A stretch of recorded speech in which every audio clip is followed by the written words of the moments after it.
Hello बच्चों, नमस्कार, good morning. कैसे हैं सभी लोग? उम्मीद करता हूँ बहुत अच्छे होंगे, बेहतर होंगे और सिंपल इंटरेस्ट का रिवीजन अच्छे से करके आए होंगे। आज हम लोग जो शुरू करने जा रहे हैं, चैप्टर का नाम है कंपाउंड इंटरेस्ट यानी कि चक्रवृद्धि ब्याज। चैप्टर टफ नहीं है, बिल्कुल भी नहीं है। लोगों ने भ्रम बनाया हुआ है। आप अगर अपने अपने अब से पहले आपने अगर ये चैप्टर नहीं पढ़ा होगा, बाकी लोगों से सुना होगा, तो उन्होंने इसको बोला होगा यार कंपाउंड इंटरेस्ट के क्वेश्चंस बहुत टफ होते हैं। या फिर आपने अगर ये पहले पढ़ा भी होगा तो आपको ऐसा फील होता होगा कि हाँ, इसमें कैलकुलेशंस तो डेसिमल पॉइंट्स में जाती है और बहुत बड़ी बड़ी कैलकुलेशंस होती हैं। दरअसल उसका रीजन भी मैं आपको बताऊंगा कि क्यों ये चैप्टर लोगों को टफ लगता है, क्यों आप लोग इससे इतना डरते हो और कैसे हम इस चैप्टर का आसान से आसान तरीके से सॉल्यूशन निकाल सकते हैं। हर तरह की चीजों को करूंगा मैं और मैं आपको दिखाऊंगा। आप खुद कहोगे कि सर, चैप्टर में कुछ था ही नहीं और चीजों को करने का तरीका होना चाहिए, बाकी चीजें आसान हैं। ठीक है। जो बड़ी कैलकुलेशंस वाले क्वेश्चंस भी हैं, आप करोगे कैलकुलेशन को, लेकिन आपको करते टाइम ऐसा नहीं लगेगा कि यार ये मैं नहीं कर पाऊंगा कैलकुलेशन। बस तसल्ली पूर्वक बैठे रहना। हाँ, एक बात मैं कहूंगा कि अगर आपको कंपाउंड इंटरेस्ट सीखना है, पढ़ना है, तो आपको परसेंटेज चैप्टर का पूरा ज्ञान होना चाहिए। परसेंटेज चैप्टर, क्योंकि परसेंटेज चैप्टर के बहुत सारे तरीके हैं। लगभग अगर मैं कहूं कंपाउंड इंटरेस्ट में 60 से 70%, 70% तक के जो कॉन्सेप्ट हैं वो हम परसेंटेज से उठा के करेंगे।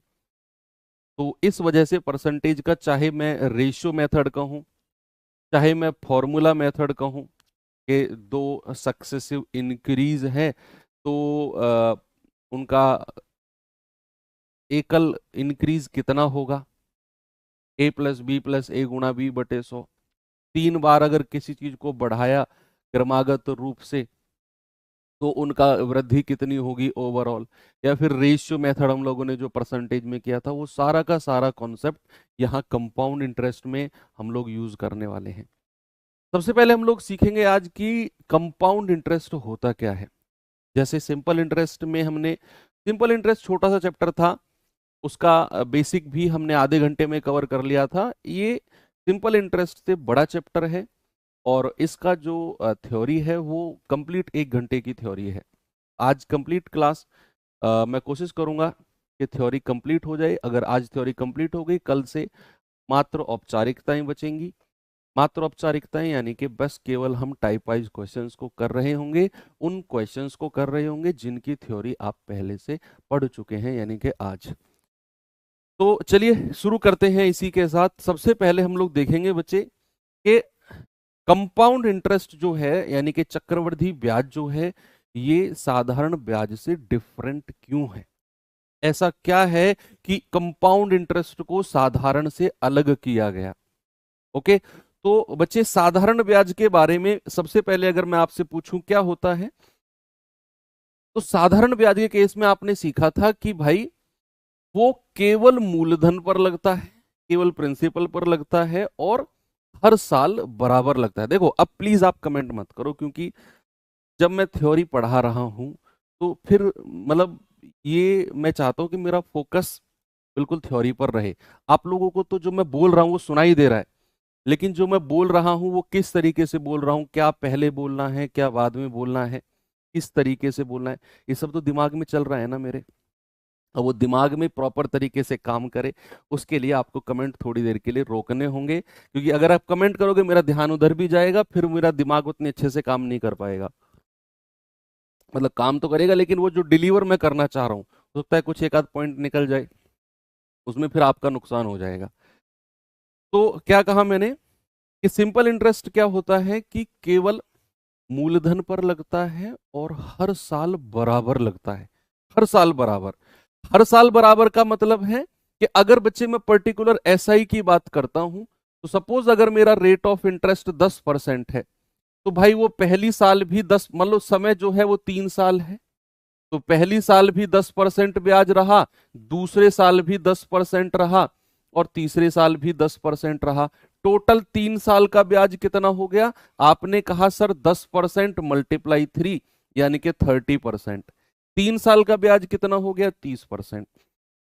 लेकिन बच्चे जब हम कंपाउंड इंटरेस्ट की बात करेंगे तो यहां पर हम एक साथ कैलकुलेशन नहीं करेंगे, यानी कि कंपाउंड इंटरेस्ट के केस में ब्याज की दर की मल्टीप्लाई समय में नहीं होगी। कंपाउंड के केस में क्यों नहीं होगी? क्योंकि कंपाउंड इंटरेस्ट का मतलब ही होता है ब्याज के ऊपर ब्याज। तो टॉपिक डालेंगे अपना कंपाउंड इंटरेस्ट। पहले मैं आपको समझाऊंगा कि क्यों ये अलग होता है, कैसे अलग होता है। कंपाउंड इंटरेस्ट शॉर्ट फॉर्म में CI यानी कि चक्रवृद्धि ब्याज। चक्रवृद्धि ब्याज एग्जाम्पल से समझेंगे हम लोग चक्रवृद्धि ब्याज को, और आप समझ जाओगे कि क्या इसमें अलग है। सपोज दैट मैंने प्रिंसिपल ले लिया भाई 1,000 रुपया, 1,000 मूलधन, टर्मिनोलॉजी वही है, शब्दावली इसमें कुछ भी अलग नहीं है, वही प्रिंसिपल रेट सब कुछ वही है, बस कैलकुलेशंस अलग हैं इसमें। प्रिंसिपल मैंने कहा आपका 1,000 रुपये है, मैंने कहा इसमें जो समय है वो 2 साल है, मैंने कहा इसमें जो रेट है वो 10% है। सिंपल सा मैंने एग्जाम्पल लिया है। अभी जस्ट मैं आपको ये समझाऊंगा कि कंपाउंड इंटरेस्ट में क्या अलग होता है, पूरा डिटेल में ट्री टाइप हम पढ़ेंगे। तो मैंने यहां पर मूलधन लिया 1,000 रुपया, बात हो रही है बच्चे 2 साल की। कितने साल की बात हो रही है? 2 साल की। तो पहली साल और दूसरे साल। अगर मैं आपसे पूछूंगा पहली साल का ब्याज कितना होगा, पहली साल का फर्स्ट ईयर का ब्याज कितना होगा? सर फर्स्ट ईयर का ब्याज जितनी ब्याज की दर है 10%, तो 1,000 का 10% कितना हो गया? 100 रुपया। तो फर्स्ट ईयर का ब्याज कितना हो गया? 10%।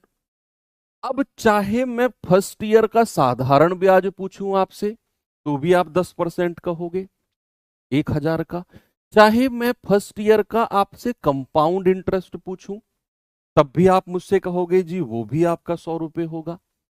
मतलब फर्स्ट ईयर का साधारण ब्याज और चक्रवृद्धि ब्याज क्या होता है? बराबर होता है। तो यहां पॉइंट बना के लिखेंगे कि भाई फर्स्ट ईयर का, केवल अगर मैं फर्स्ट ईयर की बात करूं तो फर्स्ट ईयर का कंपाउंड इंटरेस्ट जो होगा वो साधारण ब्याज के बराबर होगा।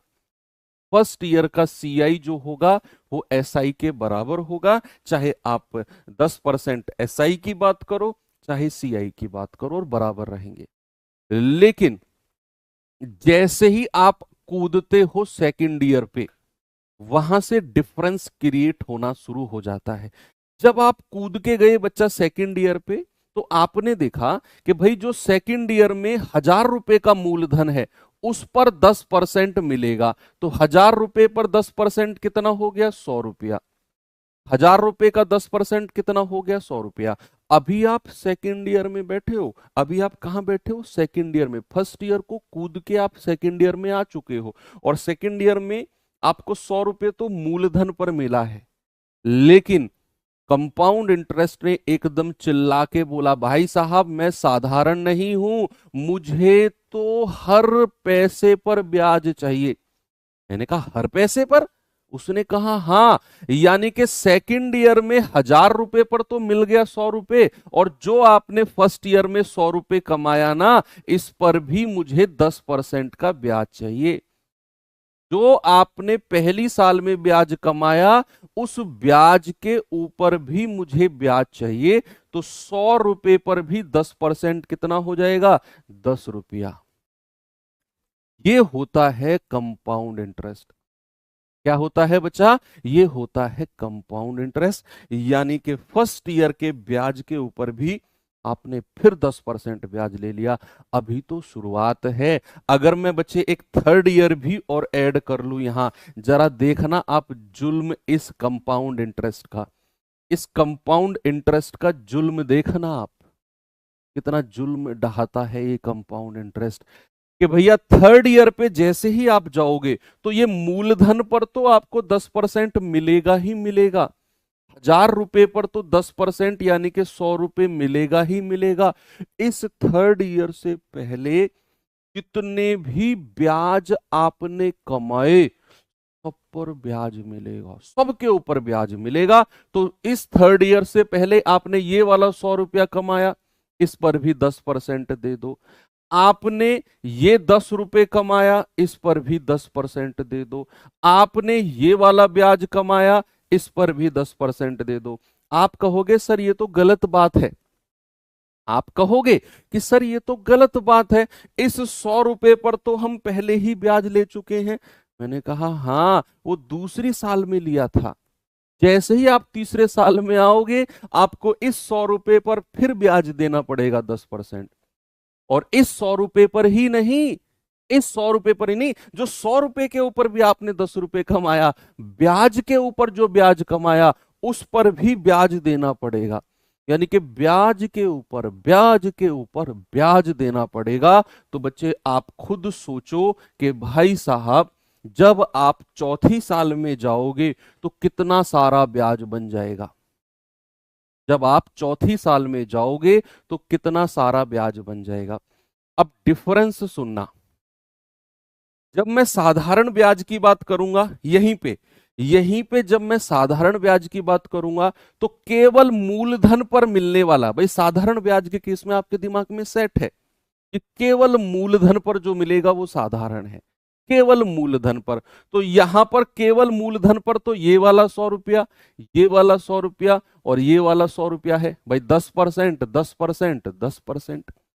तो साधारण ब्याज के केस में तो यही था कि केवल मूलधन पर जो मिलता है वो साधारण, और हर साल जो बराबर मिलता है वो साधारण।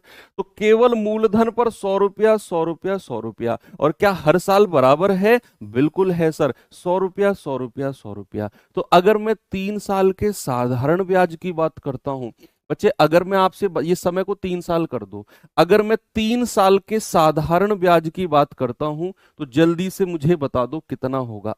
3 साल का साधारण, सर जो पैसा केवल मूलधन पर कैलकुलेट हुआ वही मेरा साधारण होगा। 100 रुपए, 100 रुपए, 100 रुपए, यानी कि साधारण ब्याज हो गया जी 300 रुपए 3 साल का। अगर मैं आपसे पूछूंगा 3 साल का चक्रवृद्धि ब्याज बताना भैया, तो चक्रवृद्धि ब्याज ये सब जितना भी पैसा आप देख रहे हो सबको जोड़ दो, सबको जोड़ दो। अगर मैं 3 साल का कंपाउंड इंटरेस्ट आपसे पूछता हूं, आप कहोगे 100 रुपए, 100 रुपए, 100 रुपए, 300, 10, 10, 10, 30 और 1 रुपया, कितना हो गया? 331 रुपए। कितना हो गया बच्चा? 331 रुपए हो गया जी कंपाउंड इंटरेस्ट। अगर मैं 2 साल की बात करता हूं, अगर मैं 2 साल का साधारण ब्याज आपसे पूछता हूं, ये तो मैंने 3 साल का यहां पे लिख दिया, तो केवल 2 साल का साधारण ब्याज बताना, केवल 2 साल का। आप कहोगे 2 साल का साधारण 100 रुपया, 100 रुपया, जो केवल मूलधन पर मिला, यानी कि 2 साल का साधारण हो गया 200 रुपया। अगर मैं 2 साल का कंपाउंड इंटरेस्ट की बात करूं तो आप कहेंगे कि सर केवल तीसरे साल को नहीं लेना, केवल 2 साल का, तो 2 साल का चक्रवृद्धि हो जाएगा 100 रुपए, 100 रुपए, 200, और ये वाला 10 रुपया, यानी कि 210 रुपया। क्या आपने एक चीज यहां पर नोटिस की कि चाहे मैं 3 साल की बात करूं, चाहे मैं 3 साल की बात करूं, चाहे मैं 2 साल की बात करूं, जो मेरा चक्रवृद्धि ब्याज है वो साधारण से ज्यादा हो रहा है। जब आपने 2 साल का साधारण देखा 200 रुपए, 2 साल का चक्रवृद्धि देखा 210, और ये बात तो प्रैक्टिकल है भाई, समझदार लोगों के लिए काफी है ये समझने के लिए कि चक्रवृद्धि ब्याज साधारण से ज्यादा होगा। क्यों? क्योंकि चक्रवृद्धि ब्याज जो होता है वो ब्याज के ऊपर ब्याज मिलता है, और साधारण तो केवल मूलधन पर मिलता है। तो चक्रवृद्धि ब्याज हमेशा, सीआई हमेशा बड़ा होगा एसआई से, बस फर्स्ट ईयर को छोड़ के। फर्स्ट ईयर का सीआई एसआई बराबर होगा, बाकी सीआई एसआई से बड़ा होगा। 3 साल का साधारण 300, 3 साल का चक्रवृद्धि 331। तो क्या यहां भी सीआई बड़ा है एसआई से? बिल्कुल बड़ा है सर, और यही बात मैं आपको समझाना चाहता था इसके माध्यम से। अब आप चौथी साल पे जाओगे, पांचवी पे जाओगे, छठी पे जाओगे, आप खुद सोचो कि आपकी जो डेफिनेशन है वो कितनी टिपिकल हो जाएगी, कितनी टिपिकल हो जाएगी जब आप पांचवी छठी। लेकिन कंपाउंड इंटरेस्ट में एग्जामिनर आपसे 3 साल या मैक्स टू मैक्स 4 साल, 4 साल से ऊपर का ब्याज आपसे वो नहीं पूछता है। पूछता है तो कुछ ट्रिक से पूछता है, जिससे आप काटापीटी करके 2-3 साल तक ही आ जाओ। तो एग्जामिनर, जैसे हमने साधारण ब्याज में तो 20-20 साल का भी ब्याज निकाला, साधारण ब्याज में था ही क्या, हम सीधी ब्याज की दर को समय से गुणा करते थे। भाई मान लो रेट है 5%, समय 20 साल है, तो ब्याज कितना हो गया, 20×5 100%। लेकिन यहां ऐसा नहीं है।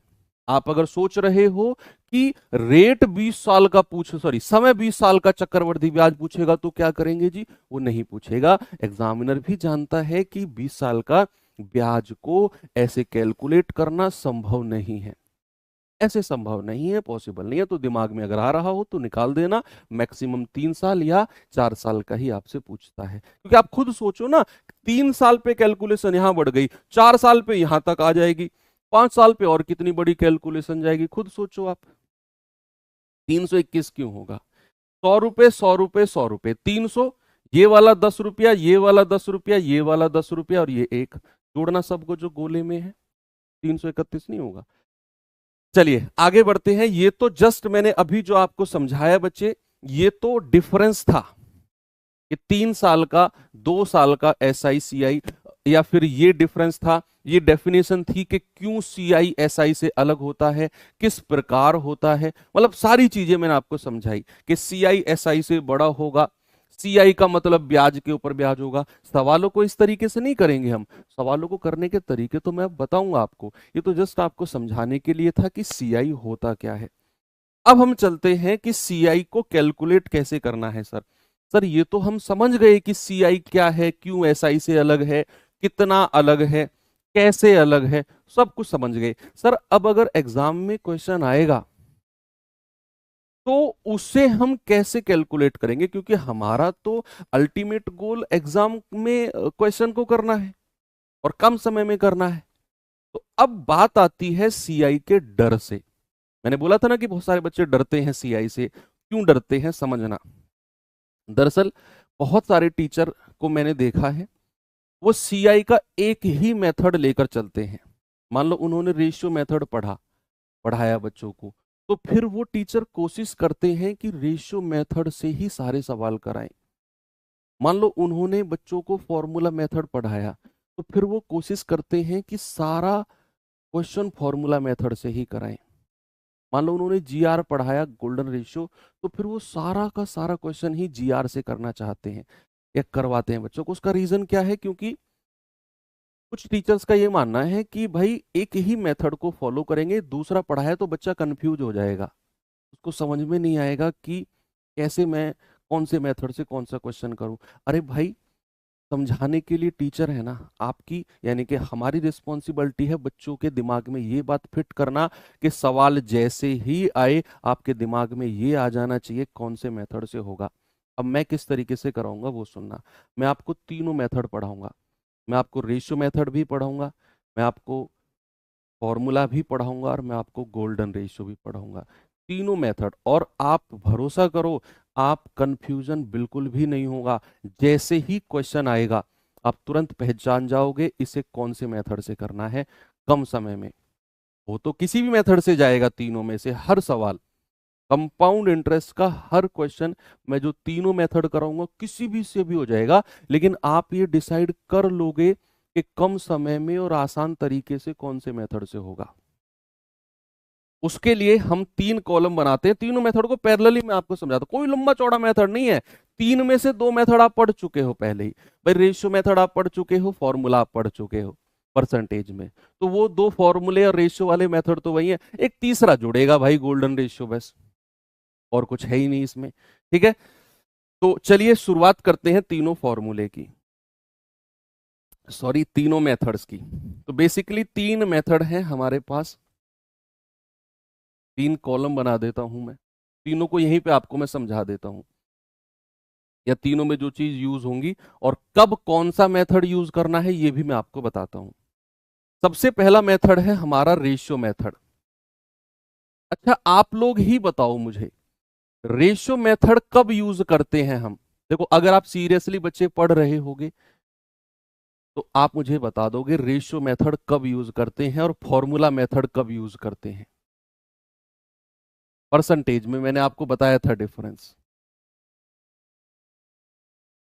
रेशियो मेथड और फॉर्मूला मेथड कब यूज, रेशियो मेथड कब यूज करते हैं सर? जब हमारा परसेंटेज ऐसा हो, हमारा परसेंटेज ऐसा हो,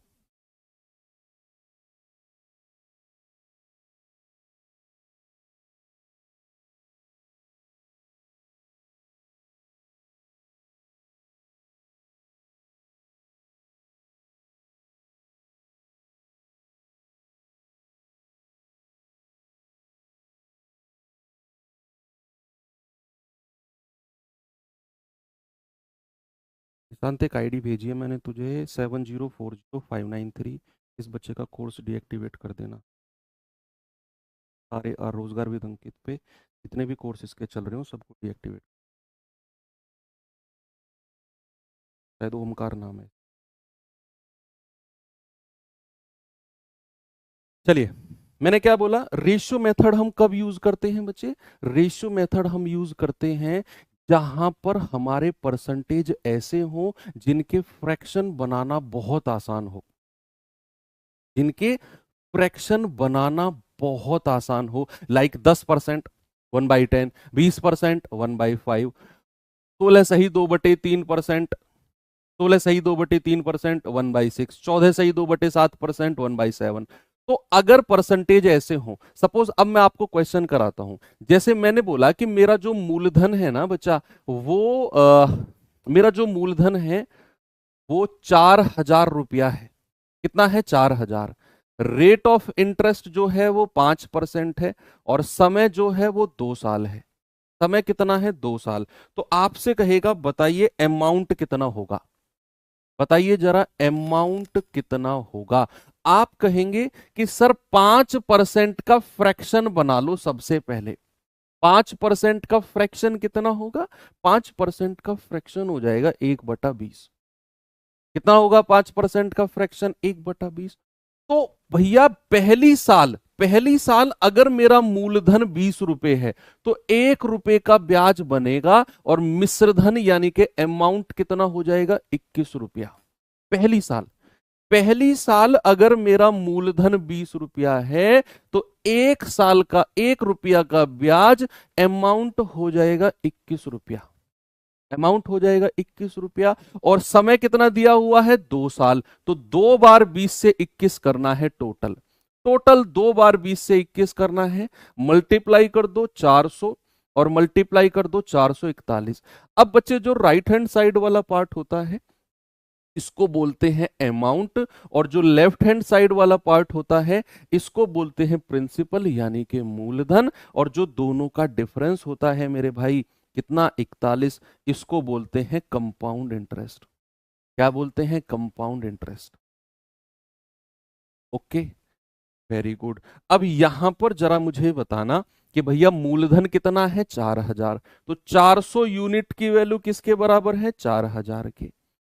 1 यूनिट की वैल्यू किसके बराबर होगी? पूरा 10 बार कटेगा।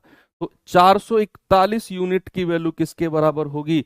441 गुणा 10, यानी कि ये हो जाएगा 4400। किसके बराबर होगा? 4410।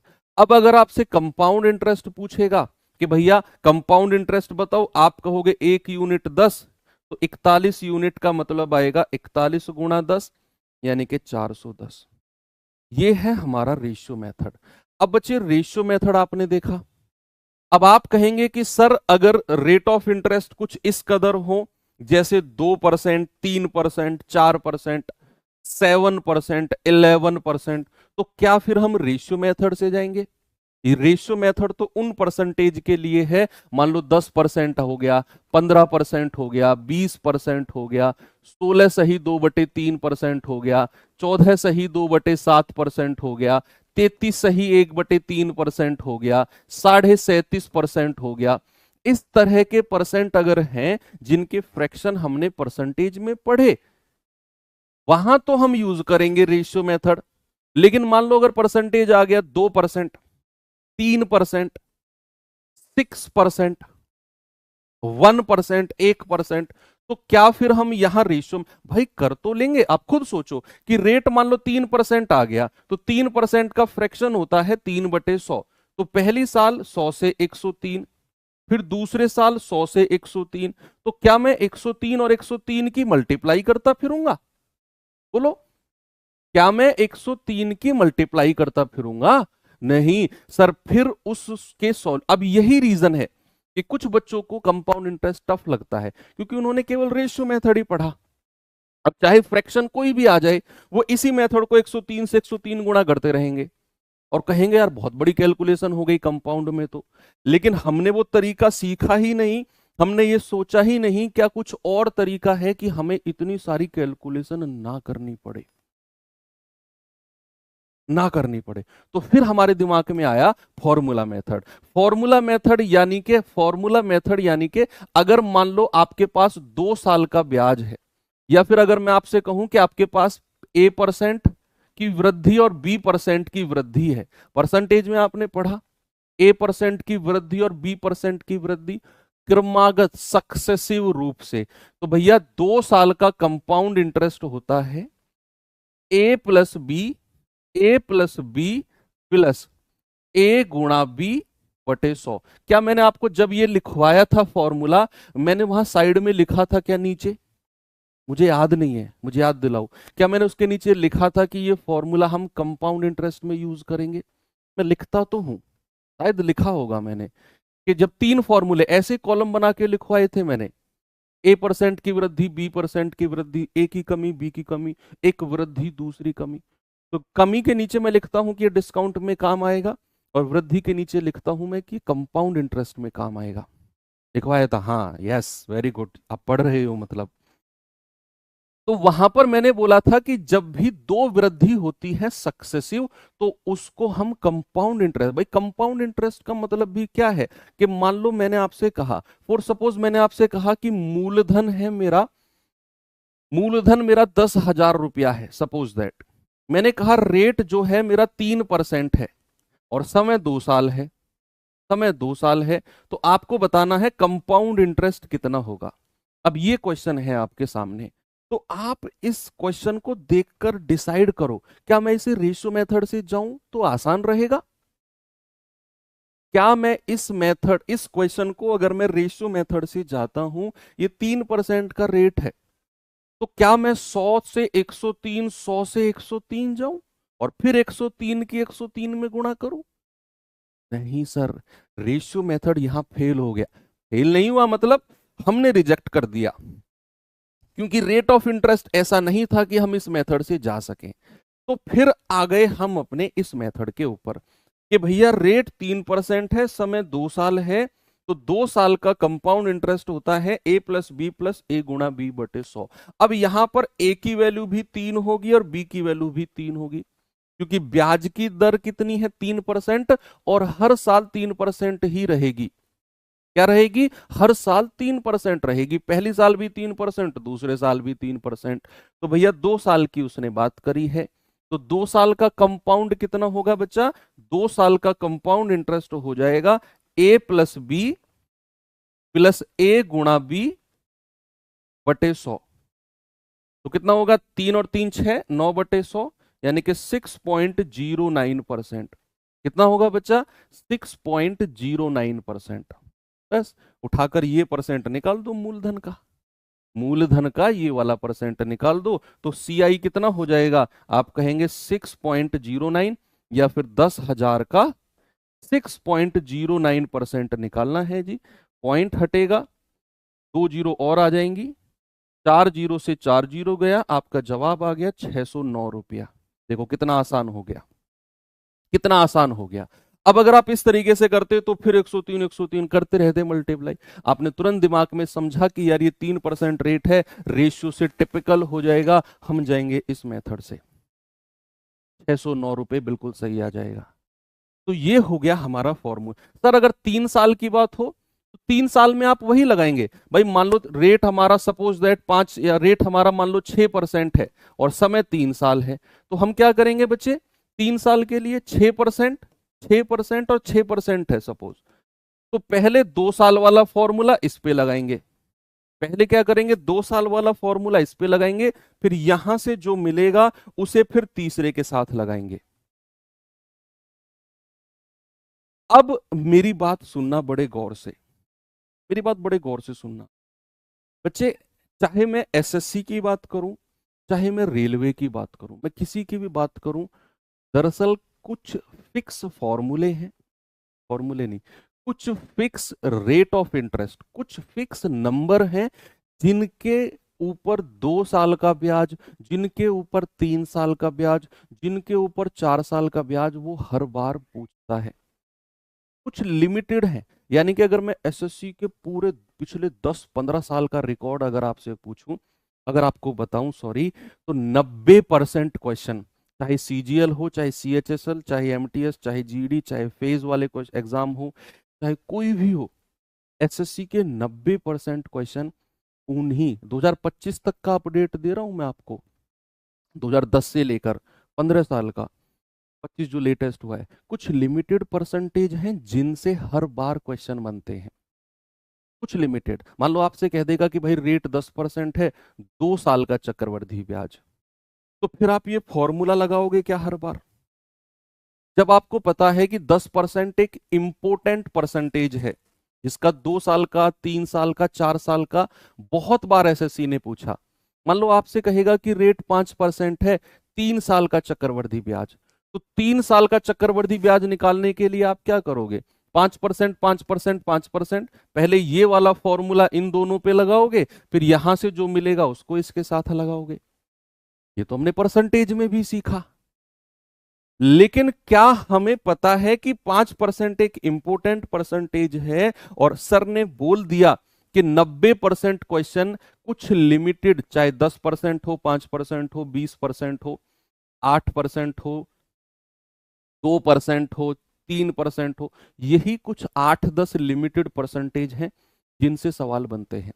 तो क्यों ना हम उनके डायरेक्ट वैल्यू को याद कर लें, क्यों ना हम उनकी डायरेक्ट वैल्यू को याद कर लें। एक बच्चा कह रहा है सर अब एडिक्यूटी करा रहा है, भाई 2025 मैंने इसलिए तो बोला, 2025 में तो एडिक्यूटी ने कराए हैं ना पेपर, वहां भी वही परसेंटेज रिपीट हुए हैं।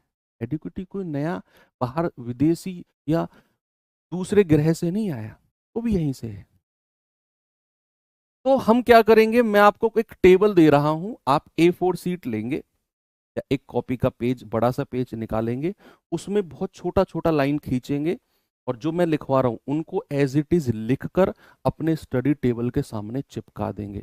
मेरी भी स्टडी टेबल के सामने आज तक चिपका हुआ है, हालांकि मुझे महीनों हो जाते हैं, महीनों क्या 2-2 3-3 महीने में मैं गांव जाता हूं, तो मेरा स्टडी रूम ऐसा ही है आज भी, जैसा जब मैं पढ़ता था उस टाइम था, आज भी वही चीज़, सेम चीज़ चिपकी हुई है। तो ये कंपाउंड इंटरेस्ट, परसेंटेज, बहुत सारी चीज़ें जो चिपकी हुई हैं वो चिपका होना चाहिए, ताकि आपके दिमाग में वो डिजिट रह सके कि अगर रेट 10% है तो 2 साल का सीआई, रेट 10% है 3 साल का, रेट 10% है 4 साल का कितना होगा, रेट 5% है 2 साल का, 3 साल का, 4 साल का। जो इंपॉर्टेंट है उसके ऊपर टेबल है, आपको हर बार ये फॉर्मूला लगाकर इस तरह का परसेंटेज निकालने की जरूरत नहीं पड़ेगी। ठीक है, चलिए अब मैं दिखाता हूं वो टेबल। सबसे ज्यादा इंपॉर्टेंट है ये दोनों, मोस्ट इंपॉर्टेंट, रेट अगर 10% है और रेट अगर 5% है। आपके दिमाग में हो सकता है कि सर इतनी सारी चीजें याद कैसे होंगी, भाई हो जाएंगी जब आप बहुत सारे क्वेश्चन प्रैक्टिस करोगे। मैं भी आपके साथ क्वेश्चन कराऊंगा और मैं हर बार आपको याद दिलाऊंगा कि इतने का इतना परसेंट ये होता है। आप खुद भी याद करोगे, स्टडी टेबल के सामने चिपका रहेगा, रोज देखोगे, एक बार 2 बार, तुरंत दिमाग में सेट हो जाएगा। तो यहां पर सबसे पहले अगर मैं बात करूं, रेट अगर 10% है, क्या बचा, रेट अगर आपका 10% है, तो रेट अगर 10% है तो 2 साल का कंपाउंड इंटरेस्ट कितना होता है, 21%। स्क्रीनशॉट नहीं ले सकते हो आप, इसका एप्लीकेशन में अलाउड नहीं है। रेट अगर 10% है तो 2 साल का कंपाउंड इंटरेस्ट 21%। कैसे आया? ए प्लस ए गुणा बी बटे 100। लगाओ। आप कहेंगे सर रेट अगर 10% है तो ए गुणा बी बटे 100 लगा दो। 10 गुणा 10 बटे 100 तो 21% आएगा। 2 साल का साधारण तो 20% होगा भाई। 1 साल का 10% तो 2 साल का 20%। 2 साल का कितना? 20%। और इन दोनों का डिफरेंस 21 में से 20 घटा दो, 1 आ गया। अगर मैं 3 साल की बात करता हूं, रेट 10% है, रेट 10% है तो 3 साल का कंपाउंड इंटरेस्ट होता है 33.1%। घबराओ मत, ये मत सोचो कैसे याद होगा, ये तो बहुत सारा है सर। बिल्कुल आप न्यूट्रल हो जाओ, इतने आगे की सोचो मत, जो पढ़ा रहा हूं बस उस पर फोकस करो। याद भी होगा, इसकी भी जिम्मेदारी मेरी है, आपकी टेंशन मत लो। 3 साल का कंपाउंड कितना है? 33.1। रेट अगर 10% है, कैसे आया? आप 10%, 10%, 10% लिखो। इन दोनों पे ए गुणा बी बटे 100 लगाओ। यहां से जो मिले उसे तीसरे के साथ लगाओ। 3 साल का फॉर्मूला याद करने की जरूरत नहीं। अगर रेट 10% है तो 3 साल का साधारण 10 गुणा 3 30% होगा। और इन दोनों का डिफरेंस कितना हो गया? 3.1। बच्चे रेट अगर 10% है तो 4 साल का कितना हो गया? 46.41%। 46.41%। और 4 साल का साधारण 40%। डिफरेंस इसमें से घटा दो 6.41%। ये जो 2 साल का सीआई 21%, 33.1%, 46.41%, ये गोल्डन रेशियो में भी देखने को मिलेंगी डिजिट, आपको याद रखना। गोल्डन रेशियो जब जीआर पढ़ाऊंगा ना, उसमें ये तीनों डिजिट आपको देखने को मिलेंगी। 21%, 33.1 और 46.41। गोल्डन रेशियो पूरा काम ही इन डिजिट के ऊपर करता है, अभी आएंगे हम उसके ऊपर। ऐसे ही रेट अगर 5% है तो 2 साल का सीआई 10.25, एसआई तो सीधा 2 से गुणा कर दो 10%, डिफरेंस इसमें से ये घटा दो। 3 साल का सीआई 15.7625%।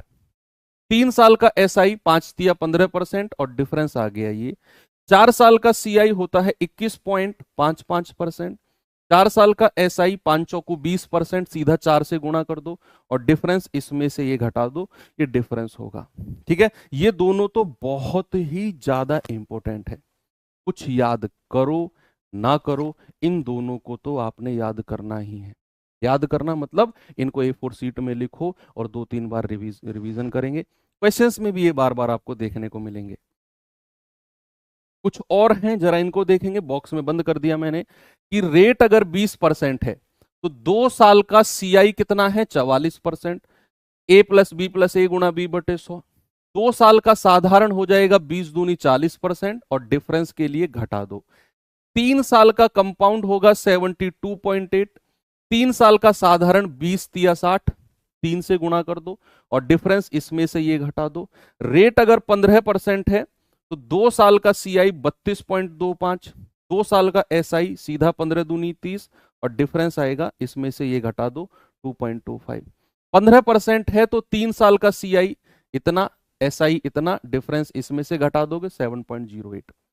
3 साल तक याद करने की जरूरत नहीं है 15% का, फिर भी आप लिख लो।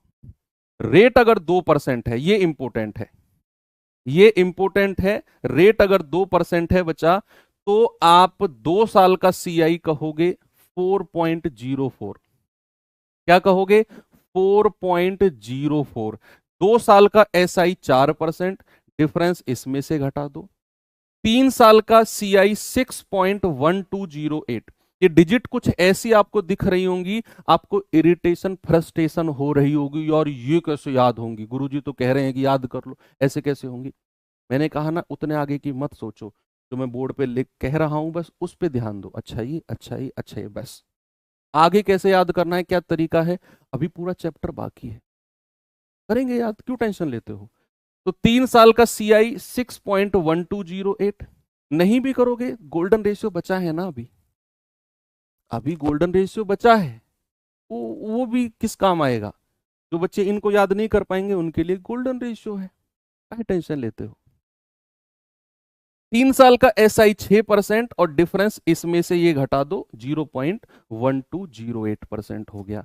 ठीक है, एक और है लास्ट, बस इसको और देख लो कि रेट अगर 3% है, छोटे छोटे इंपोर्टेंट हैं, 2% हो गया, 3 हो गया, 4 हो गया, क्योंकि इनको हम रेशियो मेथड से थोड़ा टिपिकल हो जाता है। तो रेट अगर 3% है तो 2 साल का 6.09, देखो हमने निकाला था ना 6.09, ये रहा। तो ये वाला 6.09% मैंने यहां पर दे दिया कि रेट अगर 3% है तो 2 साल का 6.09, SI 6% और डिफरेंस घटा दो। 3 साल का 9.2727, SI 9%, डिफरेंस घटा दो। रेट अगर 4% है तो 2 साल का SI डिफरेंस घटा दो। 3 साल का 12.4864, SI इतना, डिफरेंस घटा दो। ये 12% का है कि 2 साल का होता है 25.44%, SI 24% और डिफरेंस के लिए घटा दो। भाई हर चीज को कैलकुलेट करके बताऊंगा तो फायदा नहीं है फिर मुझे समझाने का। रेट अगर 12% है तो 2 साल का फॉर्मूला लगा दो, A+B+A×B/100। तो 12+12+12×12/100, तो 12 और 12 24, प्लस 12 बारिया में 144/100, तो 24 प्लस 1.44 कितना आ गया, 25.44। भाई वही तो लिखा हुआ है। हर बार मतलब हर डिजिट पे मैं ये सवाल सॉल्व करूं तो फिर तो 2 क्लास तो इसी में लग जाएंगी। अब कुछ काम अपने लिए भी रखो ना, आप अपनी रफ कॉपी में ट्राई करना इनको कैसे बने ये। 3 साल का होगा आपका 40.49%, SI 36%, सीधा 12×36 और डिफरेंस घटा दो। 8% अगर रेट है तो 2 साल का इतना, 3 साल का इतना।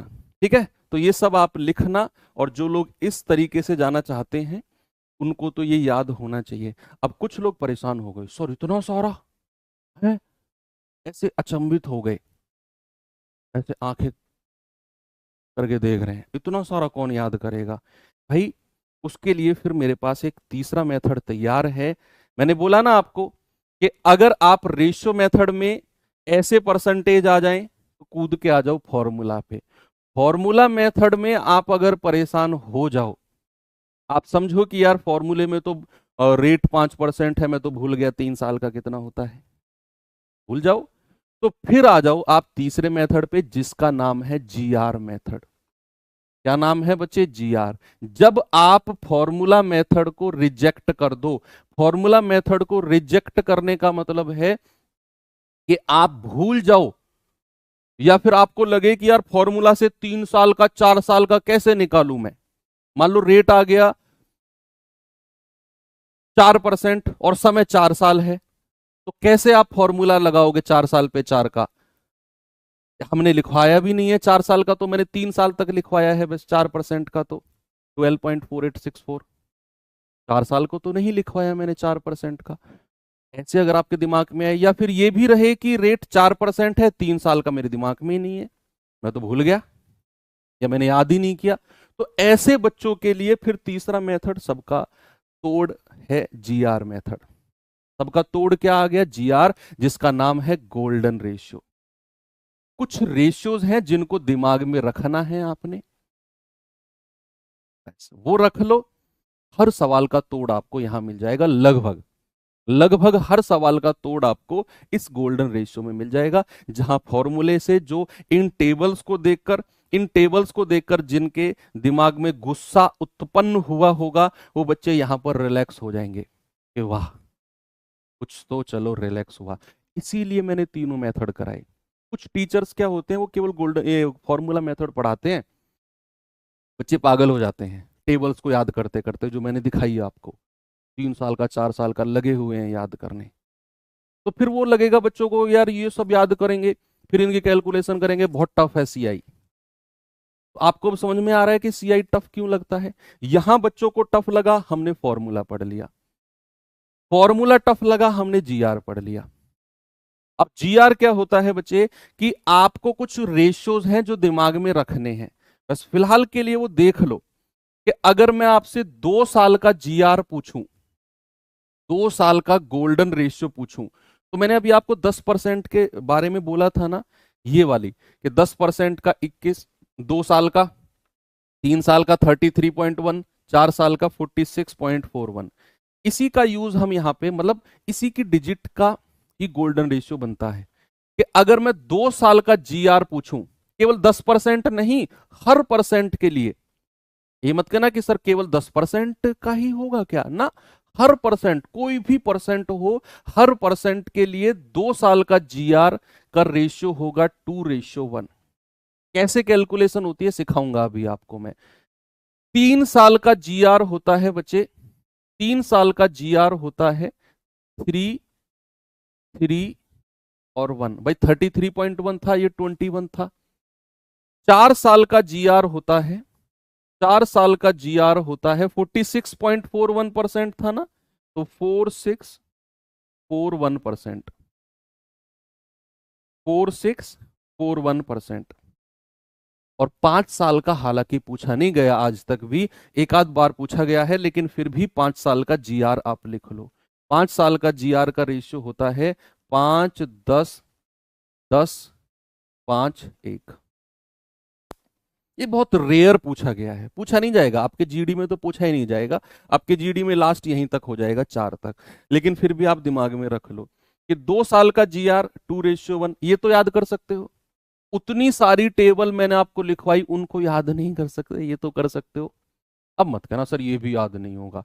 2 साल का जीआर 2:1, 3 साल का जीआर 3:3:1, 4 साल का 4:6:4:1, 5 साल का 5:10:10, 5:1। अब क्वेश्चन कैसे करने हैं इसके ऊपर मैं आपको क्वेश्चन दिखाता हूं। देखो इसका एग्जाम्पल देख लिया, इसका देख लिया, अब हम जीआर का एग्जाम्पल देखते हैं। जीआर का एग्जाम्पल, सपोज मैंने आपसे कहा कि मेरे पास प्रिंसिपल है, मेरे पास जो है मूलधन, सपोज मेरे पास 8,000 रुपया मूलधन है, रेट मेरे पास 10% है, और समय जो है मेरे पास 3 साल है। समय जो है मेरे पास 3 साल है, और 3 साल का सीआई बताना है हमें क्या होगा। अब हालांकि रेट कुछ ऐसा है 10%, आप इसे रेशियो मेथड से भी जा सकते हो, फॉर्मूला से भी मैंने कहा कि 10% और 5% का तो आपको याद होना ही चाहिए, 10% 5% का तो याद होना ही चाहिए। तो भाई फिर आप कोई से मेथड से जा सकते हो, लेकिन मुझे बताना है आपको जीआर मेथड। जीआर मेथड, तो मैं जीआर मेथड कहूंगा कि 3 साल का समय है, और 3 साल का जीआर कितना होता है बच्चा, 3 साल का जीआर अभी अभी हमने लिखा कितना, 3 साल का जीआर होता है 3:3:1। लिखेंगे यहां पर रेशियो 3:3:1। अब हमेशा याद रखना, जब भी मैं जीआर मेथड से यानी कि गोल्डन रेशियो से सवाल कर रहा हूंगा, तो मेरे पास प्रिंसिपल यानी कि मूलधन होना जरूरी है। मेरे पास मूलधन यानी कि प्रिंसिपल होना बहुत जरूरी है। अब यहां पर प्रिंसिपल दिया हुआ है 8,000, 8,000 यहां लिख दो। मूलधन कितना है मेरे पास 8,000, ये होना जरूरी है जीआर मेथड से जब मैं जा रहा होऊंगा तो भैया 8,000 का कितना परसेंट रेट है, 10%, बताओ कितना होगा। 8,000 का 10% निकालोगे, एक संख्या पहले पॉइंट लगा दो, 800। इस 800 का भी 10% कितना होगा, एक संख्या पहले पॉइंट लगा दो, 80। और इस 80 का भी 10% कितना होगा, जो रेट दिया हुआ है ना वही निकालते चले जाओ। भाई मूलधन दिया हुआ था 8,000, मैंने कहा अगर मैं जीआर मेथड से जा रहा हूं तो मेरे पास मूलधन होना बहुत जरूरी है, वहीं से शुरुआत होती है। तो मूलधन 8,000 है, उसका 10% जो रेट दिया हुआ है 800, 800 का 10% 80, 80 का 10%, एक संख्या पहले पॉइंट लगा दिया 8। अब क्या करना है, आपने इनकी मल्टीप्लाई करनी है रेशियो से, जो रेशियो आपको दिया हुआ है उससे मल्टीप्लाई कर दो, सीधा सीधा मल्टीप्लाई करेंगे तो कितना आएगा, 8×3 = 2400, 8×3 = 24, 240, और 8×1 = 8। और जब आपने मल्टीप्लाई किया उसके बाद जोड़ दो, कितना आया भैया, यह आया 24 और 2 26, यानी कि 2648। ये आपका कंपाउंड इंटरेस्ट हो गया। इतना सा काम आपने करना है जीआर मेथड में, इतना सा काम बचा आपने करना है बस। एक और एग्जांपल कराऊं, एक और एग्जांपल कराता हूं कि मान लो मेरे पास प्रिंसिपल है, सपोज दैट 25,000, रेट मेरे पास कितना है 5%, समय मेरे पास कितना है 2 साल, तो 2 साल का कंपाउंड इंटरेस्ट बता दो कितना होगा। 2 साल का कंपाउंड इंटरेस्ट, आप रेशियो मेथड से चले जाओ, आप फॉर्मूले से चले जाओ, किसी पे से चले जाओ आप, तो आप कहोगे कि सर 2 साल की बात हो रही है, 2 साल का जीआर होता है, 2 साल का जीआर होता है 2:1। कितना होता है बच्चा? 2:1। और मैंने कहा जब भी मैं जीआर मेथड से जा रहा हूं तो मेरे पास मूलधन होना बहुत जरूरी है। मूलधन कितना दिया हुआ है? 25,000। मूलधन नहीं दिया हुआ उसका भी बताऊंगा, रुको थोड़ी देर तसल्ली रखो भाई। इसका 5% निकाल दो, इसका 10% कितना होगा? 25,000 का 10%, पीछे से एक संख्या पे हटा दो तो 2500 बचेगा। 2500 10% है, हमें 5% बताना है, तो 2500 का आधा कर दो 1250। आपके पास रफ कॉपी है, आप 2500 का 5% ऐसे भी निकाल लो। 25 पंजे 25,000 का 250 गुणा 5 यानी कि 1250। अब 1250 का भी 5%, भाई 10% कितना होगा? 125, और 125 का भी आधा 62.5, और इस रेशियो की मल्टीप्लाई कर दो, कितना आएगा? 1250 दूनी 2 यानी कि 2500 प्लस 62.5, कितना आ गया? 2562.5। 2562.5 बिल्कुल सही है, ये हो गया आपका। अब आप कहेंगे कि सर अगर किसी क्वेश्चन में हमें मूलधन यानी कि प्रिंसिपल ना दे, किसी क्वेश्चन में अगर प्रिंसिपल ना दे तो क्या करेंगे? तो भाई साहब फिर हम, जैसे मान लो आपके पास रेट ऑफ इंटरेस्ट है सपोज दैट 16 सही 2/3%, सपोज दैट ये आपके पास रेट ऑफ इंटरेस्ट है, आपको उसने कंपाउंड इंटरेस्ट दे दिया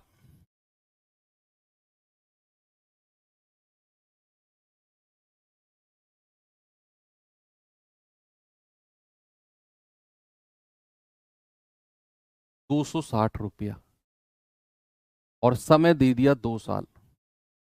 आपसे कहा बताइए प्रिंसिपल कितना होगा।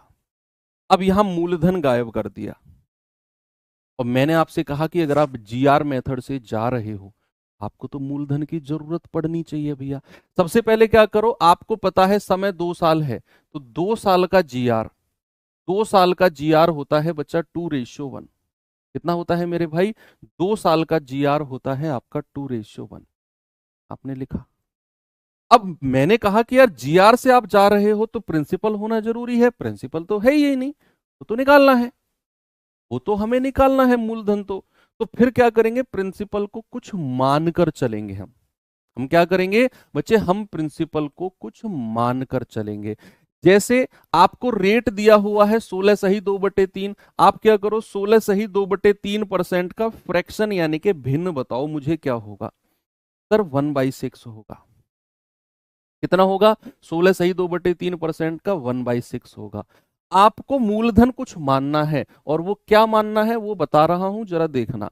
आपका जो परसेंटेज दिया हुआ है उसका फ्रैक्शन बना लो 1/6, और इसका जो डिनोमिनेटर जो हर है, जो डिनोमिनेटर यानी कि जो हर है उसको लिखो, और उसकी पावर जितना समय दिया हुआ है वो लगा दो। जितना भी समय आपको दिया हुआ है वो लगा दो, पावर किसकी? जो आपने इसका फ्रैक्शन बनाया उस फ्रैक्शन का डिनोमिनेटर यानी कि हर, उस हर की पावर जो समय दिया हुआ है वो लगा दो, और मान लो वही मूलधन है। ये मान के चल रहा हूं मैं, ये आया नहीं है, ये मैं मान के चल रहा हूं, ये मैं मान के चल रहा हूं। और यहां पर अगर मैं कहूंगा कि ये 36, अब शुरुआत यहां से होगी, यहां मूलधन 36 से शुरुआत होगी, और इसका 16 सही 2/3 यानी कि 1/6 निकालना है। भाई 16 सही 2/3% यानी कि 1/6, 1/6। अब इसका 36 का 1/6 कितना होता है? 6। भाई 6×6 = 36, और 6 का भी 1/6 निकाल दो, 6 से 6 कटेगा 1 आ जाएगा। मल्टीप्लाई कर दो, 6×2 = 12, और मल्टीप्लाई कर दो 1 एकम 1, तो कंपाउंड इंटरेस्ट कितना आ गया? 12 और 1 13। ये तो तेरा यूनिट कंपाउंड इंटरेस्ट आया है, और मुझे कितना दिया हुआ है कंपाउंड इंटरेस्ट 260। तो मेरे भाई क्या मैं बोल सकता हूं कि तेरह यूनिट की वैल्यू 260 होगी? तो एक यूनिट की वैल्यू कितनी होगी? तेरह दूनी 26 यानी कि 20। तो भैया मूलधन कितना हो जाएगा? वो तो हम 36 यूनिट मान के चले थे, 36 गुणा 20 यानी कि 720 रुपया। मूलधन कितना हो जाएगा बच्चा? 720 रुपया। Okay, very good. चलिए अब इनमें एक चीज और थोड़ा सा देख लो। जैसे मान लो 3 साल का कंपाउंड यहां पर आपको 2648 मिला। आपसे अगर कहेगा 3 साल का साधारण कितना होगा, तो बच्चे याद रखना 3 साल का साधारण हमेशा ये फर्स्ट वाला पार्ट होता है, ये वाला, बाकी का नहीं। ये आपका साधारण ब्याज होता है 3 साल का, यानी कि 2400 रुपए। अगर साधारण कहेगा तो गोल्डन रेशियो में जो पहले वाला टर्म होता है वो साधारण ब्याज का होता है, 8 तिया 2400। ये कंपाउंड। मान लो यहां पर अगर मैं आपसे पूछूं कि साधारण ब्याज कितना है, तो जो पहले वाला टर्म है, यानी कि ये आपका साधारण ब्याज होगा, 12.5 गुणा 2 यानी कि 2500 रुपए साधारण है। ये आपका कंपाउंड आप तो निकाल ही रहे हो। यहां पर अगर मैं आपसे साधारण पूछूं साधारण ब्याज कितना होगा, तो साधारण ब्याज बच्चे हमारा है 12 यूनिट। तो 12 गुणा, और एक यूनिट की वैल्यू 20 है, तो साधारण ब्याज हो गया 2400 रुपए। सिंपल इंटरेस्ट कितना हो गया? सिंपल इंटरेस्ट हो गया 2400 रुपए। ओके, तो ये है गोल्डन रेशियो। बाकी तो क्वेश्चन के साथ हम करते ही रहेंगे चीजों को। अब और थोड़ी सी चीजें हैं इसमें, और समझिए। ये तो हमने तीनों मेथड्स को बच्चे यहां बहुत डिटेल में देख लिया। बाकी तो हम क्वेश्चन के साथ जब चलेंगे तो हम ये डिसाइड करेंगे कि किसको रेशियो मेथड से करें, इसको फॉर्मूले से करें, या फिर इसको हम जीआर से करें। ओके, तो वहां पर मैं आपको क्वेश्चन टू क्वेश्चन समझाता रहूंगा कि इससे जाओ ये बेस्ट है, इससे जाओ ये बेस्ट है। अब कुछ और टेक्निकल चीजें हैं जो कंपाउंड इंटरेस्ट में आपको पता होनी चाहिए। आप जब कंपाउंड इंटरेस्ट को देखेंगे तो आपको एक चीज बहुत देखने को मिलेगी। भाई हम जब सिंपल इंटरेस्ट पढ़ रहे थे, 240 होगा, गड़बड़ होगी है क्या? हाँ हाँ, जो भी है। अरे ठीक है ना बच्चा, सॉरी, ये 240 है। तो कुछ टेक्निकल टर्म आपको देखने को मिलेंगे। आप जब कंपाउंड इंटरेस्ट पढ़ रहे थे, सिंपल इंटरेस्ट, वहां पर केवल आपने वार्षिक दर ही पढ़ी थी, केवल एनुअल रेट पढ़ा था। हालांकि कोई फर्क पड़ता नहीं है, वहां पर हमने 15 महीने का भी पढ़ा था, 12 महीने का भी पढ़ा था, 8 महीने का भी पढ़ा था। हम सीधा क्या कर रहे थे, उस समय को 12 से डिवाइड करके वर्ष में बदल रहे थे और रेट से गुणा कर रहे थे। तो सिंपल इंटरेस्ट में कुछ इतना था नहीं। लेकिन कंपाउंड इंटरेस्ट में सारा खेल बदल जाएगा। आपको जब देखने को मिलेगा ना छमाही दर, आपको देखने को मिलेगा तिमाही दर, आपको देखने को मिलेगा मासिक दर, आपको देखने को मिलेगा 8 महीने की दर, आपको देखने को मिलेगा 5 महीने की दर। तो ये चीज बड़ा आपको देखने को मिलेगी बच्चे। इसकी शुरुआत होती है वार्षिक दर से। इन सब की शुरुआत किससे होती है? इन सब की शुरुआत एनुअल रेट यानी कि वार्षिक दर। इंग्लिश वाले बच्चे एनुअल रेट लिखेंगे। वार्षिक दर का मतलब या फिर एनुअल रेट का मतलब क्या होता है? एनुअल रेट का, प्लीज बच्चा ये मत लिखो, टाइम हो गया। ऐसे लिखोगे तो फिर क्लास बंद करनी पड़ेगी, मजा नहीं आएगा। ऐसे मैं बहुत दिल से पढ़ाता हूँ जीडी को, मैं हर बैच को दिल से पढ़ाता हूँ, लेकिन जीडी से मैंने शुरू में कहा मेरा स्पेशल लगाव है। और आप लोग भी अगर ऐसे कहोगे 2 मिनट पहले, अभी तो क्लास भी आपकी 1 घंटे 15 मिनट 1 घंटे 20 मिनट की होती है, लेकिन आप 58 मिनट में ही ये कहने लगोगे। आपकी क्लास में आपने नोटिस किया होगा मैं 1 मिनट पहले आ जाता हूँ, मैं 8 बज के 59 मिनट पे आ जाता हूँ। लोग 3 3 4 4 5 5 मिनट भी लेट होते हैं। आप सोचो मैं कितना एक्साइटेड हूँ आपके लिए, लेकिन फिर आप ऐसी बातें करते हो। भाई वार्षिक दर का मतलब क्या होता है बच्चा? 12 महीने का ब्याज। 12 महीने यानी कि 1 वर्ष। भाई वार्षिक दर का मतलब है 12 महीने का ब्याज, 1 साल का ब्याज। ठीक है, 1 साल में मिलने वाला ब्याज ही क्या होता है? वार्षिक दर, एनुअल रेट। और 1 साल में कितने महीने होते हैं? 12 महीने। सपोज अगर मैंने आपसे बोला कि मेरे पास कोई रेट है बच्चा, मैंने कहा 12% वार्षिक है, रेट क्या है? 12% एनुअली। इंग्लिश वाले बच्चे वार्षिक को एनुअली लिखते रहेंगे। तो मेरे पास रेट कितना है? 12% एनुअली है। तो इस बात का मतलब क्या है?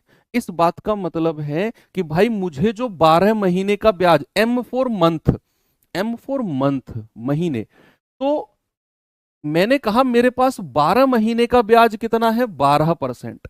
12 महीने का ब्याज कितना है? 12%। तो एक महीने का ब्याज कितना होगा? एक महीने का, एक महीने का ब्याज कितना होगा? आप कहेंगे 12 से 12 कटेगा सर, 1% हो जाएगा। एक महीने का ब्याज कितना होगा? 1% हो जाएगा। अब यहां से ही सारी चीजें डिस्ट्रीब्यूट हो जाएंगी। आपसे कुछ भी पूछ ले, तिमाही, छमाही, 5 महीने, 8 महीने, मैं कह रहा हूं दुनिया का कोई भी रेट पूछ ले, आपको बस वार्षिक दर को तोड़ लिया आपने। वार्षिक दर यानी कि 12 महीने का मतलब 12%, एक महीने का मतलब 1%। तो अगर आपसे कहेगा भाई कि भैया मुझे छमाही दर चाहिए, तो छमाही दर यानी कि हाफ ईयरली रेट का मतलब क्या होता है बच्चा? किसी भी क्वेश्चन में आएगा हाफ ईयरली रेट, यानी कि HYR, शॉर्ट फॉर्म में HYR बोलेंगे और हिंदी में कहते हैं छमाही दर। छमाही दर। अगर आपसे कहेगा छमाही दर यानी कि 6 महीने का ब्याज, छमाही का मतलब 6 महीने होते हैं ना, तो भैया एक महीने का ब्याज कितना है? 1%। तो छमाही दर यानी कि 6 महीने का ब्याज कितना हो जाएगा? 6 गुणा 1 यानी कि 6%। तो छमाही दर कितनी हो गई? 6%। अगर वार्षिक दर 12% है तो छमाही दर 6%। आप कहेंगे सर इसे तो हम डायरेक्ट भी कर देते, 2 से डिवाइड करके। वो मैं लिखवाने वाला हूं आपको अब, कि अगर आपको वार्षिक दर दी हो और आपसे छमाही दर के बारे में बात करे, तो बच्चे याद रखना, छमाही दर का मतलब होता है वार्षिक दर, यानी कि एनुअल रेट। एनुअल रेट को 2 से डिवाइड कर दो, एनुअल रेट को 2 से डिवाइड कर दो, आपको छमाही दर मिल जाएगी। आपको डायरेक्ट अगर निकालना है तो इसे याद रखें, नहीं तो फिर एक महीने का और फिर 6 महीने का, इस तरीके से निकालना पड़ेगा। आपसे कहेगा एनुअल रेट को 2 से डिवाइड करो, छमाही दर, क्योंकि ये क्वेश्चन बहुत बनते हैं। अगर आपसे कहेगा तिमाही दर, अब आप मुझे खुद बताओ तिमाही दर कितनी हो जाएगी बच्चा? तिमाही दर यानी कि इंग्लिश में इसको कहते हैं क्वार्टरली रेट, क्वार्टरली रेट, और शॉर्ट फॉर्म में क्यूआर बोलते हैं, क्यूआर, क्यूआर बोलते हैं क्वार्टरली रेट। और तीन तिमाही दर का मतलब है 3 महीने का, तो एक महीने का 1%, तो 3 महीने का कितना हो जाएगा? 3 गुणा 1 यानी कि 3%। तो अगर तिमाही दर कहेगा तो हमारे पास आएगी बच्चा 3%। और तिमाही दर को डायरेक्ट भी आप निकाल सकते हो। अगर आपसे कहेगा तिमाही दर, तो याद रखना एनुअल रेट को कितने से डिवाइड करना है बच्चा? एनुअल रेट को 4 से डिवाइड करना है, 3 से नहीं। कुछ लोग 3 से लिख रहे हैं। एनुअल रेट को 4 से डिवाइड करते हैं तो हमें तिमाही दर मिलती है। क्यों सर? एक साल में कितनी तिमाही होती है भाई? अगर मैं 3-3 महीने का एक ग्रुप बना दूं तो एक साल में कितने ग्रुप बनेंगे? एक साल में 12 महीने होते हैं, तो 3-3 महीने का ग्रुप बनाओ, कितने ग्रुप बने? 4 ग्रुप, 3 महीना 3 महीना 3 महीना 3 महीना, इसीलिए 4 से डिवाइड करते हैं। एक साल में छमाही के कितने ग्रुप बने? 6 महीना 6 महीना 2 ग्रुप बने, इसलिए 2 से डिवाइड करते हैं। अगर आपसे कहेगा बच्चा 8 महीने की दर, अब वो कुछ भी पूछ सकता है, या मासिक दर ही पूछने लगे, मासिक दर यानी कि मंथली रेट, मंथली रेट, तो वो तो हम निकाल चुके हैं, एक महीने का 1%, वो तो हम निकाल चुके हैं। आपको क्या करना है? वार्षिक दर यानी कि एनुअल रेट को 12 से डिवाइड करना है। एनुअल रेट को किस से? 12 से डिवाइड करना है। अगर आपसे कहेगा 8 महीने की दर, अब आपके लिए कोई टेंशन नहीं है। 8 महीने की दर, 8 महीने की दर कितनी होगी बता सकते हो मुझे? 8 महीने की, तो आपको अगर वार्षिक दर दी हुई है तो 12 महीने का 12%, एक महीने का 1%, 8 महीने का 8%। इसका फॉर्मूला याद नहीं करना, 8 महीने का कोई फॉर्मूला याद नहीं करना। आप कहोगे सर 8 महीने का हो जाएगा 8 गुणा 1 यानी कि 8%। मान लो आपसे कहेगा 5 महीने की दर, 5 महीने की दर बताइए। यानी कि ब्याज को 5 महीने के हिसाब से लगा रहा है वो, हर 5 महीने में वो ब्याज लगा रहा है। तो फिर हमें 5 महीने की दर, 5 महीने का रेट चाहिए, 5 महीने का रेट चाहिए। तो भाई 1 महीने का 1%, तो 5 महीने का 5%। ये तो आप दर निकालनी सीख गए अब, चाहे वो छमाही कहे, चाहे वो तिमाही कहे, चाहे वो कुछ भी कहे, वो रेट कुछ भी दे दे, 6-10%, 12-15 कुछ भी दे दे। हाँ, पहला पॉइंट समझ गए, लास्ट पॉइंट और समझो कि अगर मान लो उसने छमाही दर बोला, सपोज दैट अगर उसने छमाही दर यानी कि हाफ ईयरली रेट, HYR, या फिर हिंदी में अगर उसने छमाही दर बोला।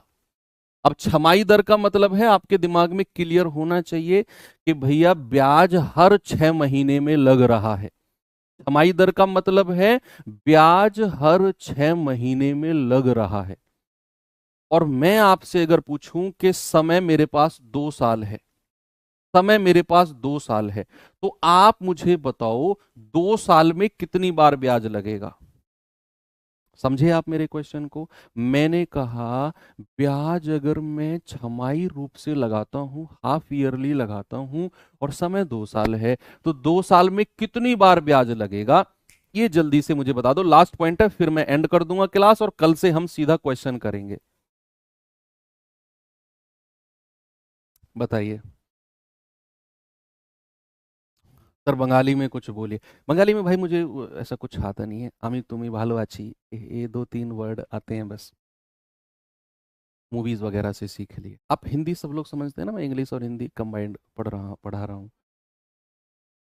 बहुत जल्दी जाएंगे हम लोग, स्टेट वाइज भी बहुत जल्दी जाने वाले हैं। महाराष्ट्र में तो हम लोग कोलैबोरेट कर चुके हैं विठल क्लासेस के साथ, और बाकी धीरे धीरे आपके अलग अलग स्टेट से जहाँ से आप बिलोंग करते हैं, धीरे धीरे हम जो वहाँ के ऐसे प्लेटफॉर्म होंगे जिनकी रीच बहुत सारे बच्चों के साथ होगी, बहुत सारे बच्चों तक होगी, उनके साथ कोलैबोरेट करके हम लोग बहुत जल्दी आपके रीजनल लैंग्वेज में शुरू करने वाले हैं चीज़ों को।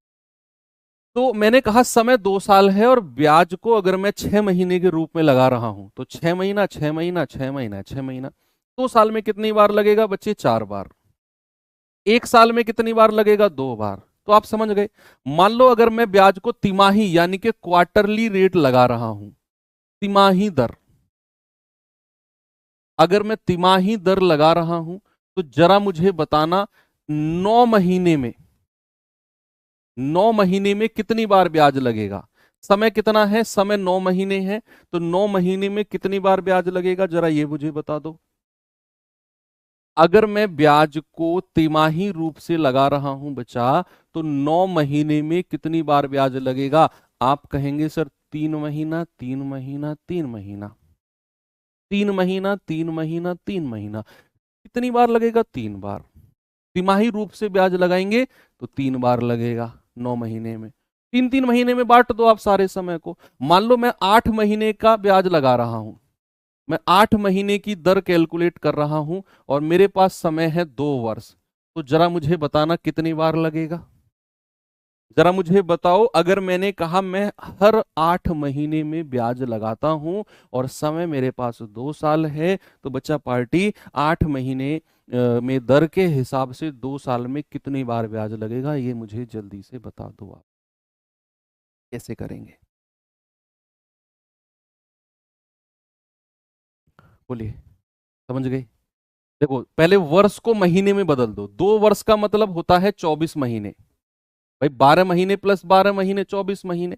और अगर मैं 8 महीने के हिसाब से लगाता हूं, तो 8 महीना, 8 महीना, 8 महीना, तब पूरा 24 हो गया ना। तो ब्याज कितनी बार लगा? ब्याज लगा 3 बार। भाई मैं 24 महीने को 8-8-8 में तोड़ दिया, तो ब्याज लगा 3 बार। 8 महीना, 8 महीना, 8 महीना, 8 तिया 24, तो ब्याज कितनी बार लगा बच्चा? 3 बार लगा।